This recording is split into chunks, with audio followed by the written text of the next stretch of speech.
Wow, authentic transparency at its finest.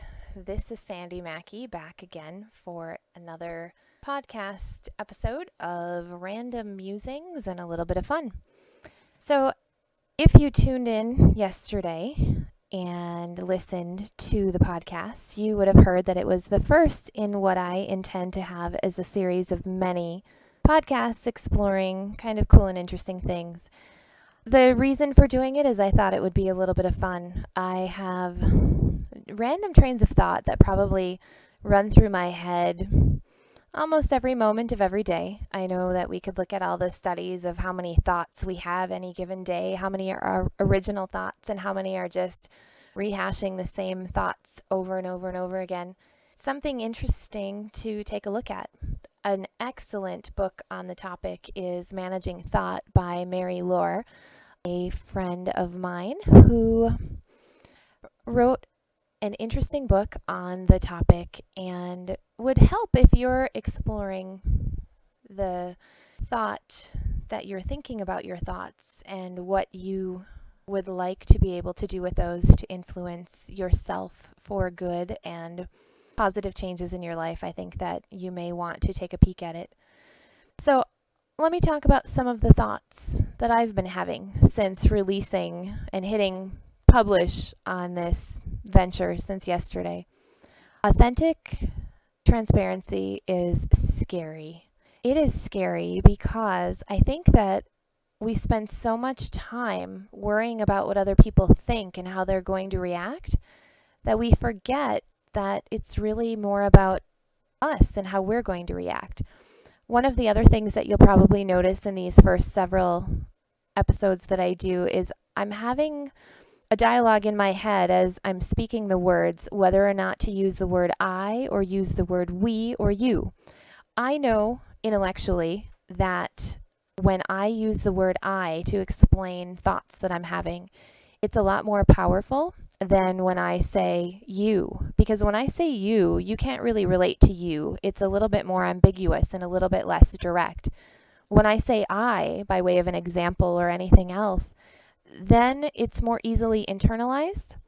I'm having a little bit of a struggle with who am I to be saying I all the time. So that will be an interesting thing that we will explore in the conversations that are still forthcoming. So how about if I will be exploring that in conversations that I'm having as we move forward? Okay, this is just off to a great start. One of the thoughts that I was thinking this evening was about a conversation that I had in my head with myself, and I really remember having this moment of awareness that came out of the conversation in my head that I was having with myself.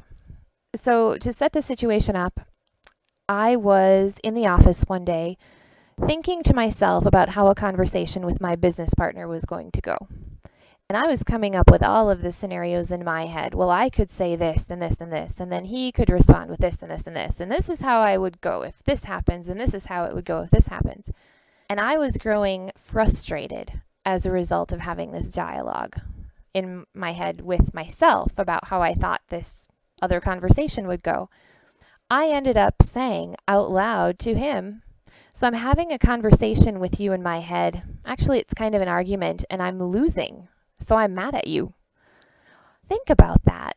How silly is it that a conversation that I was having in my head with somebody else had me on the losing end, and then my mood and my spirit were being affected? That was a moment of awareness for me, especially when I said it out loud. And I said it out loud on purpose because I wanted to be able to look at that and examine just how much sense it made or how ridiculous it was. Well, when I think about it, it was a pretty ridiculous thought. The fact that I was in control of everything that was going on in my head and still it wasn't coming out in my favor. So my question for you, which is the same question that I asked myself, is where else am I doing this in my life and how can I change that to turn things around? I was able to look at that conversation and reframe it, as well as steer it in the direction that I wanted it to go, where instead of me not winning, everybody was winning because it was working out exactly like it was supposed to. And I don't mean supposed to as if there's a way that it's supposed to, but working out in a way that would be in the best interest of everybody involved. I think we do that a lot of the time when it comes down to authentic transparency as well. If I am having thoughts about a conversation that I'll be having with somebody, I'm more than likely to run through several different scenarios in my head. Well, if I say this, then this is what could happen. And if this is the response, then this is where we'll go with it. Sometimes I could overanalyze something to the point where by the time I get into the actual conversation, I'm already kind of bored with the topic, or I really don't want to go any farther with it because I've already run through all the possible options in my head, and then nothing that happens in real life is even going to bring that to a happy conclusion. I would encourage everyone to take a look at the conversations that they're having in their head. And when you are in one of those scenarios where you're running through things that are going to be coming up in the future, because a lot of this will deal with things that we anticipate will be coming up. Maybe we're afraid of having the conversation. Maybe we're worried. Maybe we're apprehensive. There could be any number of reasons that we're running through all these scenarios in our head. And we really have no control over any moment other than the moment that we're in with the thoughts that we're having right now. So if we find ourselves having thoughts about moments that are yet to come, I would hope that we could step back and take a look at those and decide that it doesn't matter right now in this moment what I think might happen in the next moment. Why don't I just deal with this moment as it's here, and I deal with that moment when it gets here? As much as this applies to those conversations in our head, it applies to us being authentic with ourselves and with others. And it deals with being transparent, because a lot of the times when we're trying to work through those scenarios in our head, I know when I'm trying to work through those scenarios in my head, it's all because I'd like to put my best foot forward. I'd like to make sure that people take things from me the way that I meant them. I would like to influence a conversation to come out the way that I would really like to see that happen. So what if instead of having all these hypothetical conversations, we waited for it to actually happen, and then we just practiced being a little bit more transparent and authentic in the moment? I wonder where that would lead us.